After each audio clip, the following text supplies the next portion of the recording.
The broadcast is now starting. All attendees are in listen-only mode. All right. Hello, everyone. Hopefully you can hear me.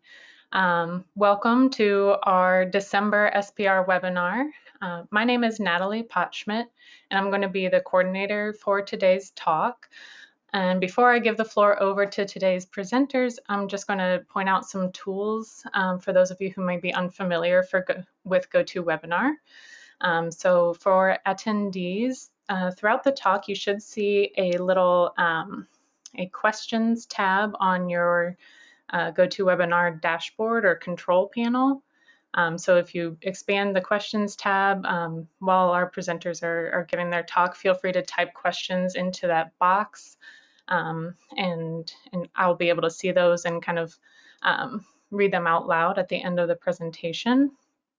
Another way to let me know that you have a question for the presenters is to use the raise hands tool.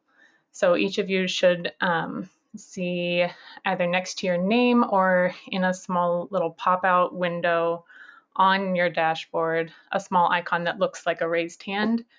So if you click on that, it'll just show that you're raising your hand and you have a question to ask. So just be aware that if you do choose to use the raise hands icon rather than typing a question into the chat box, we will be keeping questions and discussion until the end of the talk. So just keep in mind that I will see your raised hand, and after our presenters are finished with their talk today, I'll be able to toggle between questions that have been asked in the chat box and people with their hands raised. And I can call on folks who have their hands raised to unmute themselves to ask their questions. And so don't be shy. We do have some time structured in at the end of today's discussion for questions, comments, anything you might have for our presenters. And one last thing outside of the realm of questions is that we will be asking some polls early on in the presentation to get a better sense of who's in our room. And so I'll ask about, who you are and where you're from, just so our presenters will be able to target the presentation a little bit more as they're going. And these polls should appear as a pop-up window on your screen, and so you can just click your response to select it and send it in. And I'll be able to show the responses to those polls after that's done. So if anyone has technical questions, feel free to use the question box to ask questions of me as well, and I can respond to those throughout the presentation, just typing an answer into the box. But beyond that, with the technical and the tool side of things all said, I want to kick things off by giving a big welcome to an incredible panel of scientists who are going to be speaking today. So from the University of Utah, we have Karen Tao, Amira Trevino, and Joanna Drinane. And then from the University of Iowa, we also have Martin Kivlighan joining us. Our panelists are experts in the multicultural orientation approach to psychotherapy, scientific collaborators in the real world, and authors on an impressive body of published literature. So they'll be presenting today on the primary facets of the multicultural orientation framework, as well as how MCO can help us to cultivate cultural fortitude in not only clinical practice, but in our research and teaching as well. We're very excited to have this panel here today. And so with that, I'll go ahead and hand over the virtual mic so they can get started. Thanks, Natalie. Thank you for that warm welcome. We're super excited to be here today, so thank you for joining us. We're excited to share some ideas with you about the multicultural orientation framework, and I love presenting with these folks, my collaborators, Martin, Amira, and Joanna. And so we have some stuff planned for you. Next slide, please. Let's talk about what we're going to be doing. Okay, so I'm going to start by providing some context for the multicultural orientation framework and usefulness, particularly in our current sociopolitical context. And then after this framing, Amira, Joanna, and Martin will describe each of the 3 pillars within the multicultural orientation framework: cultural opportunity, cultural humility, and cultural comfort, and including some of the science behind each of these pillars and connecting each of these pillars to individual therapy, supervision, and group therapy. Then we'll have a good chunk of time to really dialogue with you and one another. I'd love to hear, we'd all want to hear your thoughts and questions. The 4 of us are super excited to hear your reactions to the MCO framework, if this is something new for you, or if you have been thinking about it for a while, really hoping that you share some of your ideas and maybe even some experiences that you've had in applying this framework. Next slide. So I'd like to invite you all to start with a reflection. And in this reflection, think about a time when you learned something new about a friend you thought you knew very well and were surprised by what you learned.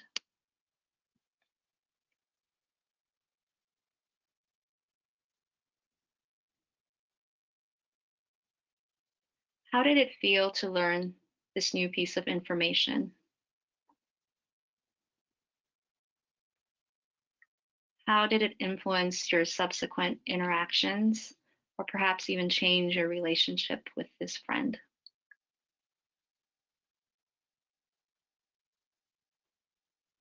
And what did you learn about yourself?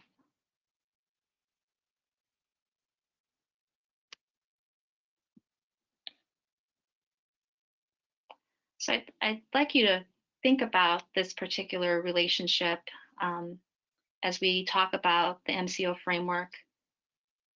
And it might be helpful to also think about times in which you had an experience like this with a client, that, wow, I learned something new that I didn't know before about a client I thought I knew really well, and how that shifted the dynamic with you and your client. Okay. So as you continue to sort of reflect on this, I would love to know who's in our virtual room. And so Natalie is going to pop up a poll and have you share a little bit about where you're coming from so we know who's here.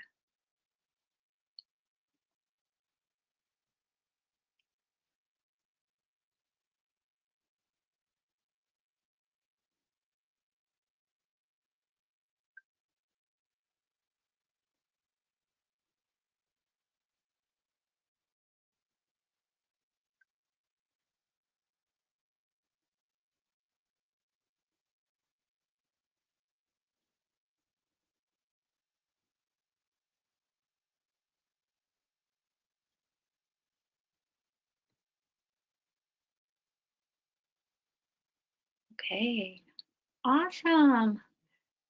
Folks represented Europe, North America, United Kingdom, and another place. I'd love to know all the places. I mean, these are broad geographic areas. Thank you for being here from different time zones. We have a couple more questions for you.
Wow, really nice representation.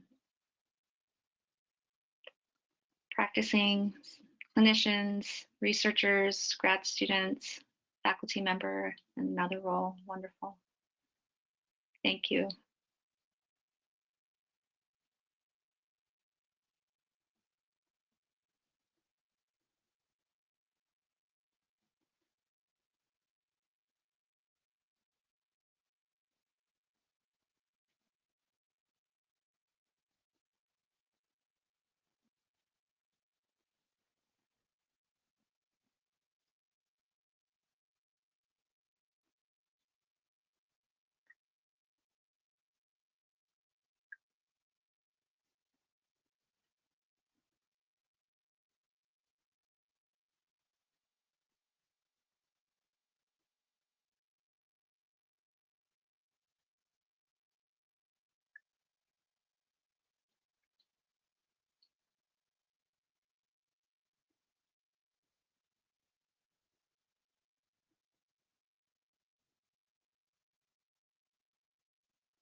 I love this.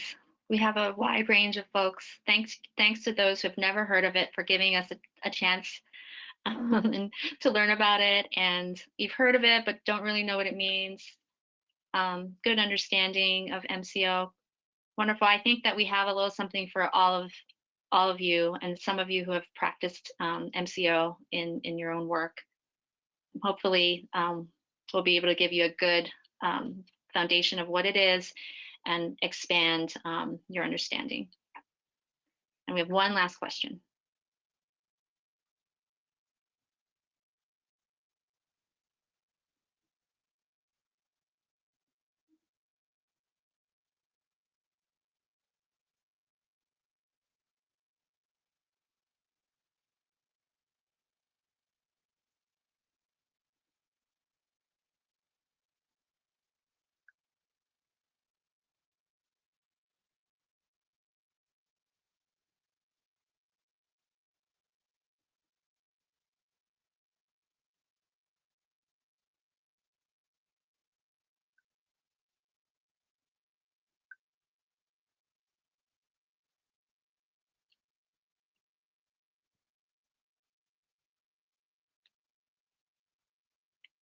All right. Thank you for sharing. So I'd like you to sort of hold on to the feelings that you had and thoughts that you had with the reflection, and also just noticing what comes up for you as you answered any of these questions and what it means to share aspects of your identity with folks in the room. Right. So I'm going to share a little bit of context around the MCO framework in the here and now. So next slide, please. All right. So for many of you who are here in the US, and from everybody, actually, this was probably global news. This happened on November 3rd, 2020. So what I'm showing here are some stats from exit polls following the US presidential election. This is a small visual representation, a thin slice of the United States deep divide. So I've been thinking a lot about kind of where we are right now in our world. And within the US in particular, where I reside, it's super hard to pinpoint kind of where the friction of our political selves intensified into an earthquake of unimagined magnitude. And yet here we are, a country divided as represented here. So I've been reflecting a lot about our country's collective, to use a psychotherapeutic term, cultural rupture. So this collective cultural rupture and what it might take for us to begin a collective cultural repair. And so I, as many of you might feel similarly, want to move into solution focus, want to take action. We want to do something. And I know I've had those urges, and I've also had a lot of conversations that help me realize that I also need to be sitting in some discomfort first. Because what I've learned about my experiences, and our group, we've talked a lot about this, that our experiences for me, like as a psychologist, as a parent, as a daughter, but really as a human being, is that when we're in the midst of a social crisis, the mechanisms through which we kind of filter our information, we filter our reactions and figure out what we want to do, are really through our worldview and our biases and our experiences.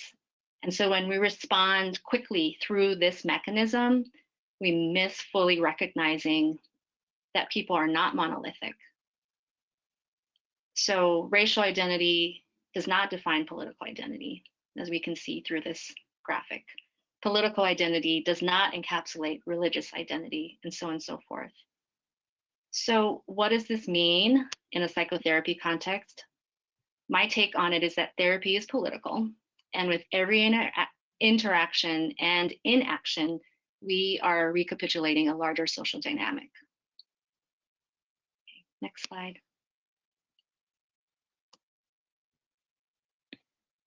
So something I've been sort of sitting with is like, what do we do? And MCO comes into play, but the overarching sort of hope that we're holding is that we build cultural fortitude, which is defined as mental, emotional, and interpersonal strength in the face of cultural discomfort and pain that sparks courage to move toward racial and cultural repair and healing.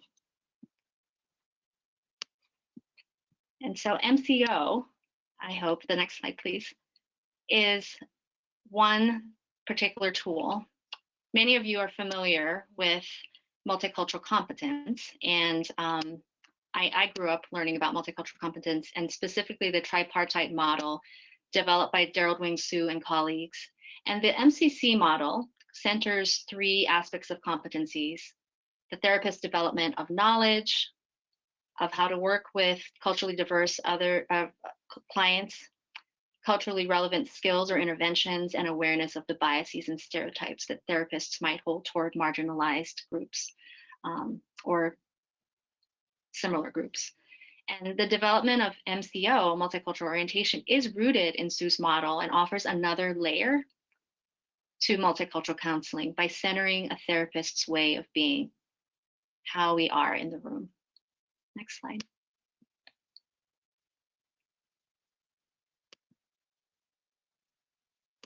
So multicultural orientation in a sort of overarching sort of umbrella is made up of three pillars: cultural humility, cultural opportunity, and cultural comfort. And my co-presenters will be talking about each.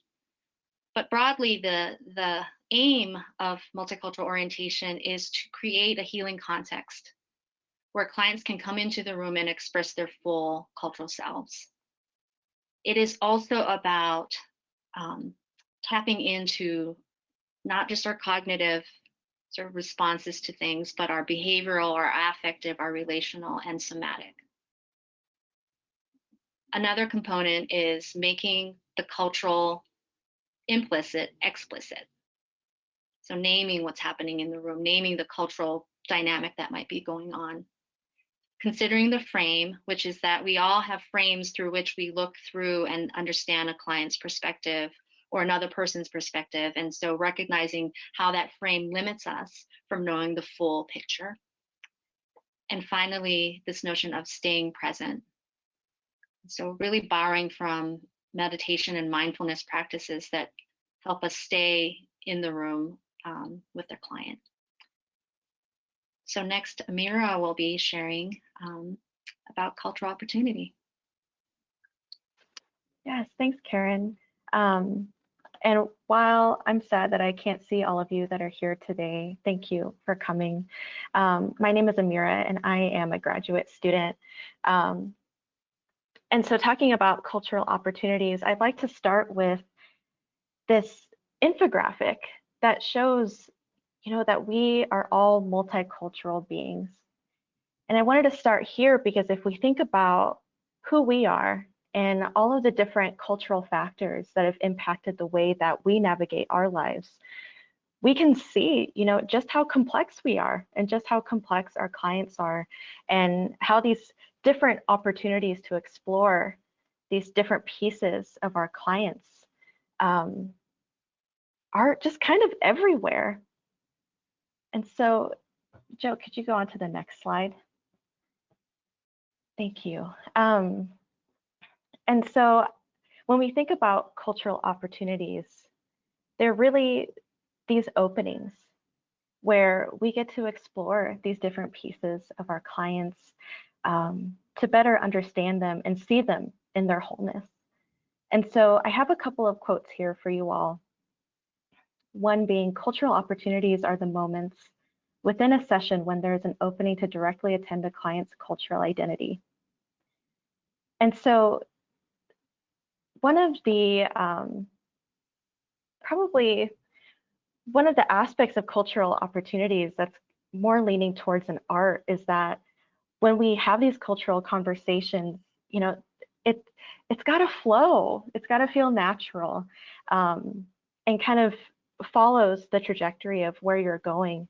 And so for the study that I did for my project with Dr. Tao here, she's my advisor, we looked at cultural conversations in therapy, and we kind of conceptualized them as a window of opportunity, which I'll talk more about here shortly.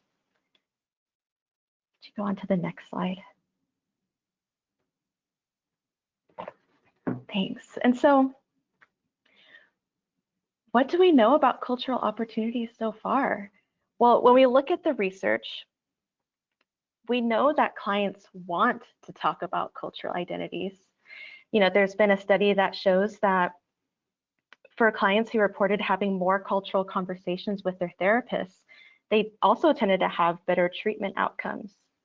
And we also see that cultural opportunities are abundant, which again, if we think about the infographic that we showed a couple of slides ago, and we think about all the cultural influences in our own lives, it's easy to see how there may be these openings to explore what's important to our clients and what has affected the way that they navigate their lives. And so as a grad student, I learned about this, read all the ways that MCO and cultural opportunities are so great. But what I didn't see in the literature was how they actually showed up in therapy. And I think for me in my training, I wanted to know what they actually looked like. And so that's the question that I posed in my research project with Dr. Tao. Next slide, please. And so what we did was that we looked at sessions at our university counseling center. We looked at 22 audio files and transcripts of first sessions that clients had with their therapists. We applied a qualitative approach using reflexive thematic analysis. And it was pretty cool what we ended up finding. Next slide, please. So kind of broadening on that metaphor that we posed earlier, this window of opportunity, you know, I'm a really visual person. So I actually visualized an actual window. And I think that helped shape what we saw in the data. Because when we looked at these different sessions, these 22 different first therapy sessions, we saw these 4 different ways that cultural opportunities came up. The first, window pane of feeling. We saw that in several sessions, therapists leverage these different cultural opportunities by first reflecting a feeling, which is, you know, really typical in psychotherapy, but then also kind of diving deeper into the client's cultural backgrounds to understand how these different core emotions that the client is bringing up might be related to their salient identities that they have already expressed or disclosed to their therapist, and also identities that maybe they haven't disclosed yet that the therapist was curious about learning more of. Another window pane was this window pane of identity meaning, and this really captured when therapists and clients would explore, what do these different identities mean to you? Even something as simple as, well, maybe not simple, but something like a life role of being a big brother. What does that mean to you? What does being a male in your family look like, and being older, and how does your religious identities come into play? Yeah, so that was also really prevalent in the data. Another window pane was relational community context, and this really captured these different relationships that clients held in their lives, and exploring relationships more to better understand these salient pieces that the client holds. And last but not least, the window pane of symptom. It makes sense, similar to these other window panes that, symptoms would be explored.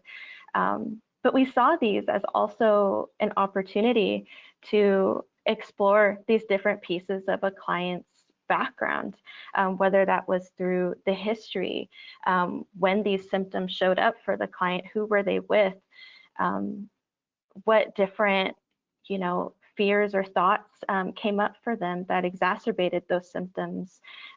Was discrimination involved in exacerbating these symptoms? And so learning this was super cool. And at the same time, I was like, as a grad student, I was left with what do I do now?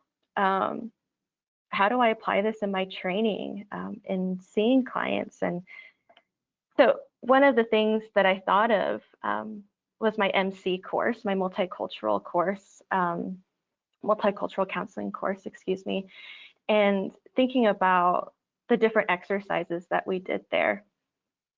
And I thought, what if we had some type of worksheet, maybe, where we could look at a case conceptualization or a snippet from a case, and then think about how we would apply different interventions according to the client's presenting concern, and or what they shared. And so you'll see this on the next slide, an example of a little snippet that I came up with. I wasn't able to fit the whole worksheet on this slide, but this kind of gets at the gist of it, where we listed, some salient identities that the client self-identified, what their presenting concerns are, and just a little snippet from a mock therapy session. And thinking back to the graphic on the last page, of having these different window panes and thinking about what interventions can I apply to this client through these different window panes that also connects with their salient identities, or connects with an exploration of learning more about other salient identities that maybe they haven't shared. Yeah, and so with that, I will go ahead and turn it over as we talk about cultural humility. Thanks so much, Karen, for that introduction, and Amira, that is so cool. What an amazing study. And I love the idea of this worksheet, and so I can only hope to execute it in the way that you presented. So thank you. Really fun. Oops, let's see if I can. So now we're going to shift gears to talk about one of the other pillars of multicultural orientation, cultural humility. And I want to start with this graphic on the right. So Karen, the fun thing about presenting with colleagues a number of times, this is something that Karen has discussed in depth in front of me, and I think it's a really brilliant idea and concept. It's the notion that the air we breathe is full of these thoughts and ideas, all the things we think we want to feel as people pursuing graduate education, and in particular, those of us seeking to fill a helper role. So we want to be efficient, we want to be capable, we want to be qualified and knowledgeable, in control. And that's in the air we breathe. That's what gets you to the place of pursuing this level of career. But what's interesting is, like, once you're here, once you're learning how to do that, the goal in many ways is to toss all of that out. All of those things in some ways are antithetical to what we talk about when we reference cultural humility. And so on the left, you'll see that cultural humility is conceptualized as being this other-oriented stance marked by openness, curiosity, interest, a genuine investment in, like, this collaborative view of understanding clients' cultural identities. We want to challenge the narrative that you have to be self-sufficient or know it all as the person, as your client looks to you for help as we think about it. Really, in this case, cultural humility would say that the goal is to remain open and to know that there's so much that you can learn about people. Another one of our colleagues, Catherine Norsworthy, who is incredibly esteemed, she shares this quote from a shaman that she encountered, where she says, "In the eyes of the beginner, the possibilities are endless, and in the eyes of the expert, the possibilities are few." And if you sit with that quote and the message behind it, there's some things we need to know in our field, right? If we think about gender, like affirming practices for gender diverse clients or trans clients, we need to know certain things, but actually how we engage with each person should take the stance of being the beginner, where the possibilities about their identities and how they present and how they intersect are endless. And so I really hope that you'll take that with you, that with each new clinical interaction, that really you're the beginner in that relationship, and that each intervention is a new interaction where you and the client create a shared understanding of who they are and who you are and how you come together as cultural beings. And so that's really the spirit of cultural humility. There's research support. So this is probably the most widely studied pillar of multicultural orientation.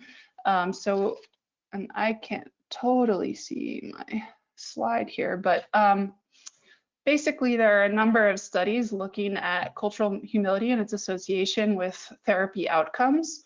And so it's valuable to say that when you're engaging as a therapist, practicing with this other-oriented stance and being really curious about how someone's culture shows up in the room and with you has value.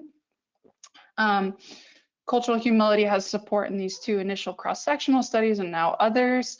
And if we think about other more broadly buffering effects, cultural humility is negatively related to perceived microaggressions. So if you're more culturally humble, clients are reporting fewer microaggressions in therapy. And it also buffers the relationship between negative emotions experienced after microaggressions and therapy outcomes. So if we think about it, if you microaggress in the way that humans do as we relate to each other, if you maintain a culturally humble stance in the relationship that you build with clients, then outcomes aren't as negatively impacted by the experience of a microaggression. That negative emotion is not as intense if your overall stance is one marked by cultural humility. There's some nuance to this. So this paper by Jesse Owen is one of my favorites actually about cultural humility, because it highlights that it's not always clear what this looks like across clients. Like, who is placing a value on these cultural processes that we talk about? And so in a small sample, 45 clients who all, like, when asked about their most salient cultural identity, they all identified religion and spirituality as being it. And what was interesting was overall perceptions of cultural humility were positively associated with therapy outcomes. But here's the kicker about this. is that this relationship or this effect was moderated by clients' religious commitment. So if we think about that, the relationship between perceived cultural humility, so client ratings of cultural humility and client ratings of their outcomes, was positive for clients with higher religious commitment. So the more important that identity was, the more cultural humility mattered. Whereas it wasn't significant for clients with lower religious commitment.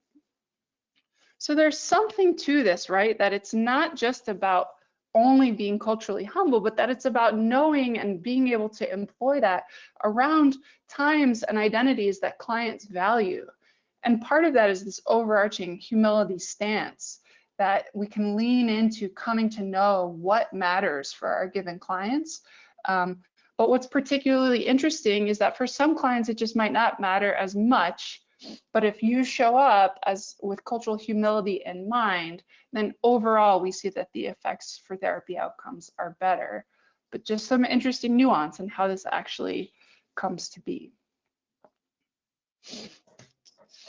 So to broaden this, like each of us is sort of approaching different lenses of the training process or the therapy process. And so this actually happens, and we've looked at this in the supervision context. So we think about supervision and cultural processes as happening in like a layered form, that these cultural processes happen on various levels. And so what you'll see here is that they happen during conversations about the self. So if I'm a supervisee, I want to be seen by my supervisor for who I am as a cultural being, that there's value in the conversation about who I am and how my identities shape the work that I do. And then there's another type of conversation that happens when we present about clients and supervision, where we're actually conversing about the client's identity. So the client is XXX demographic, experiences these types of narratives or distress or interactions with systems of power and privilege, and here's how I think it shapes who they are, and they're presenting concerns. But so it's happening, it's not just about clients, supervisees have a self too, and that makes this interaction really interesting. And so Mel Wilcox led a paper looking at these two variables, so these two layered variables with regard to perceptions of cultural humility of supervisors. And we looked at how that predicted satisfaction with supervision. And so when we included both levels in the model, so the self, like the self of the supervisee and the client cultural identity piece, and reactions to cultural humility during those conversations, when both were included in the model, results actually indicated that supervisee focused cultural humility was significantly and positively associated with satisfaction with supervision. But when both were in the model, client focused cultural humility was not. So this is really interesting. I mean, when you run the models separately, each with one variable, they're significant predictors. But what's fun is when you put them in the model together, there's something that speaks more loudly about the experience of the supervisee as a person and as a cultural being in the room. And so cultural humility is happening on these various levels. And we need to understand that the person of the therapist has value, and that these MCO constructs potentially, and the windows of opportunity, the window panes of opportunity that Amira spoke about, they really influence our interactions on different levels, and in particular in supervision. So I guess what I want to point out overall from this little section is that the concept of cultural humility, it feels intuitive. It's easy to grasp that we should be curious, we should be open, but there's also a lot of sophistication involved in for whom, so based on their identities or identity salience, and under which circumstances it matters the most. So I hope you'll keep thinking about that as we shift gears to Martin's talk.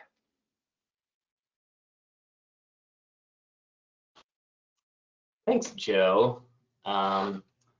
Great, so I'm going to try to do the team justice here and wrap things up by talking about the third pillar of the MCO framework, which Karen gave a brief overview of, cultural comfort.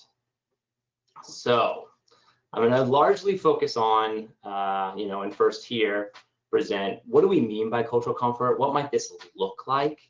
And then I'm hoping to bring in some of our research where we've applied the MCO framework to group practice, and specifically talk about how cultural comfort may be emerging in group therapy contexts and how that's related to other processes and outcome. All right, so cultural comfort.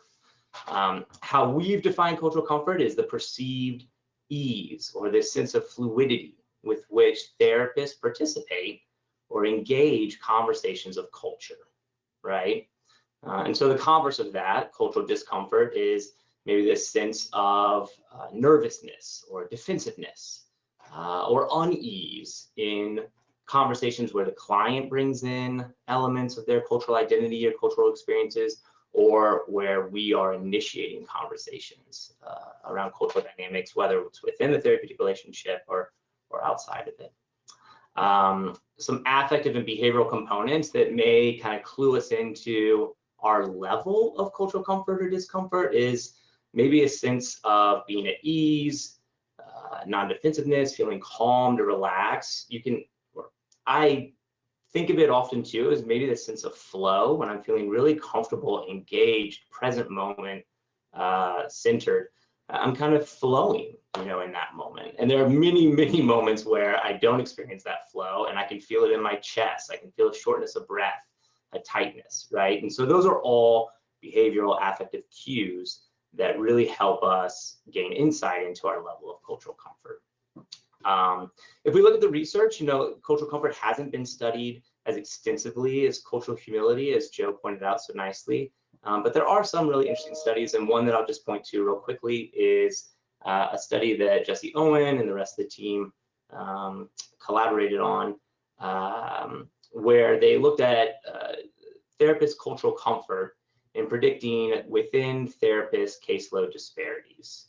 And findings indicated that cultural comfort, or therapists' ease or comfort in engaging conversations of culture, significantly predicted these rates of disparities, or these the presence of disparities. So therapists who were more culturally comfortable, disparities were less within their caseloads compared to therapists who espoused less cultural comfort across all of their caseload. Next slide, please. Thank you. Okay, so now that we hopefully have a sense of what cultural comfort is, we really wanted to apply the MCO framework largely to group therapy as well, right? So a lot of the research that we've talked about has been within the individual therapy context. And what really excites me about this, and what I've loved working with Karen and Joe and Jesse on these studies, is just what Karen was pointing to in the beginning of this conversation, that we are in a really interesting time, and groups through social microcosm theory represent these larger social, political, cultural movements and dynamics that are present within the world, right?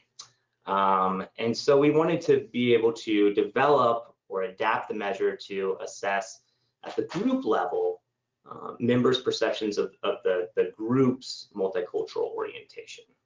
So in one study, we developed and attempted to validate the multicultural orientation inventory group version, and our results provided initial support for the psychometric properties of the MCOG.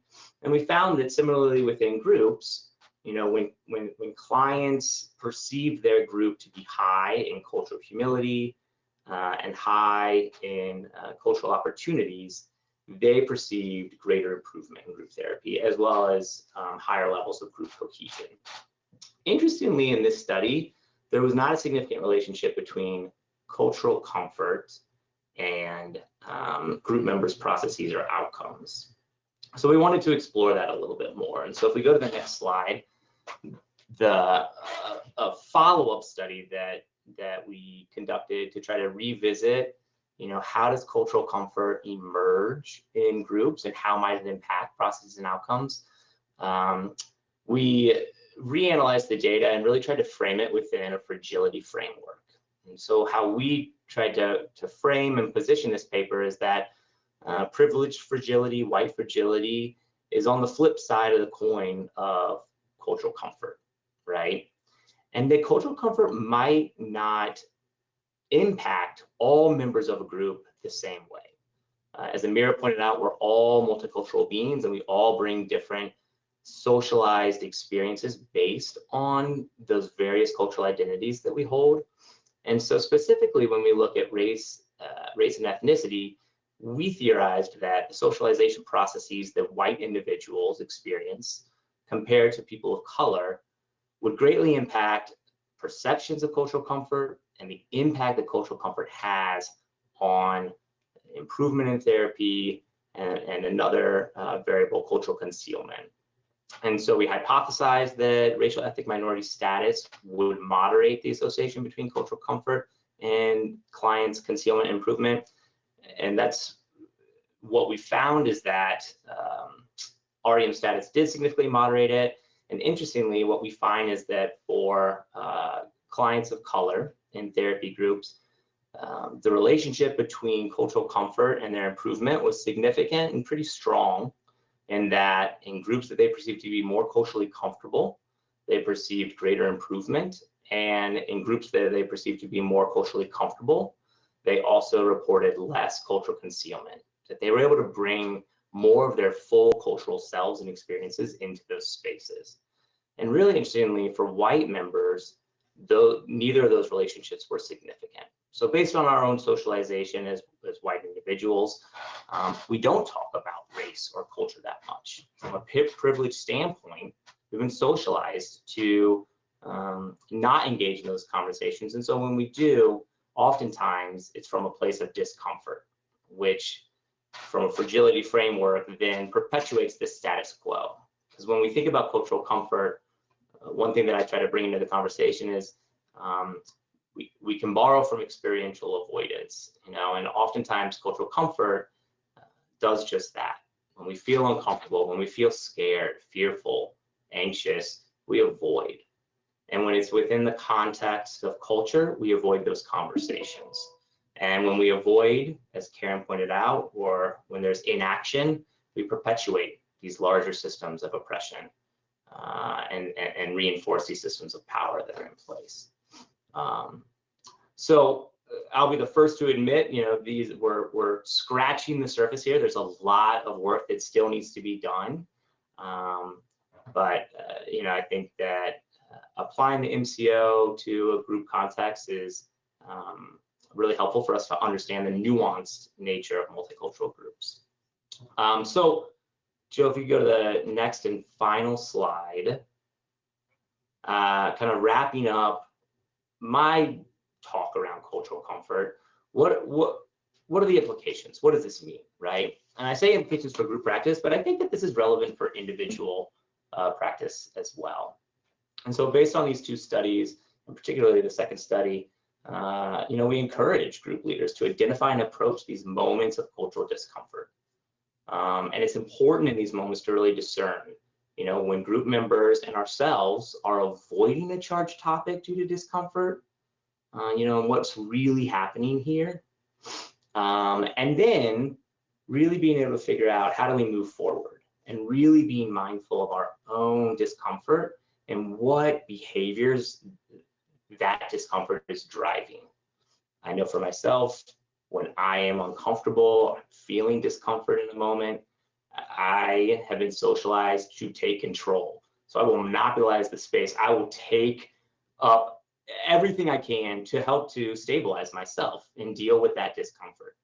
And that's a huge disservice within a therapy group, particularly when we're talking about really important salient cultural experiences. So I need to be mindful of that. I need to know the physiological cues that are coming up for myself and use that information to help guide some of my interventions and facilitate these other pillars of the MCO, cultural opportunities and cultural humility. So that wraps up